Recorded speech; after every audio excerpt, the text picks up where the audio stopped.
හොඳ ක්‍රිබ්බිස්කෝ එකක් පවත්වාගෙන යන එක හරි ලේසි. ඒක ඔයාටම කරගන්න පුළුවන් දෙයක්. ක්‍රිබ්බිස්කෝ එක හොඳින් පවත්වාගෙන යන්න නම් ඔයාගේ ණය ගනුදෙනු හොඳට කළමනාකරණය කරගන්න වෙනවා.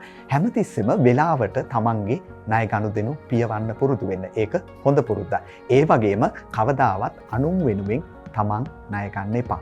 තමන් අපකරුවෙක් විදිහට ගනුදෙනු සඳහා කටයුතු කිරීමේදී හැම විටම එම ණයකරුවන්ගේ ණය ආපසුගීමේ හැකියාව ගැන සැලකිලිමත් වෙන්න. තමන්ගේ ධාරිතාවයට ගැළපෙන ප්‍රමාණයකට පමණක් ණය ගන්න හැමතිස්සෙම කටයුතු කරන්න. ඒ වගේම දිනපතා තමන්ගේ ණය ගනුදෙනු ආදායම් වියදම් සටහන් කරගෙන කලට වේලාවට මනා පාලනයකින් යුතුව කටයුතු කිරීමත් ඔයාගේ ණය ගනුදෙනු පවත්වාගෙන යාමට රුකුලක් වෙනවා. ඒවා හැම දෙයක්ම ඔයාගේ ක්‍රිබ්බිස්කෝ එක ගණනය කිරීමේදී සැලකිල්ලට ගන්නවා. හොඳ ක්‍රිබ්බිස්කෝ එකක් පවත්වාගෙන යන්න නම් ඔයාගේ ණය ගනුදෙනු ගැන ඉතා හොඳ අවධානයකින් පසුවීම තමයි වඩා වැදගත් වෙන්නේ.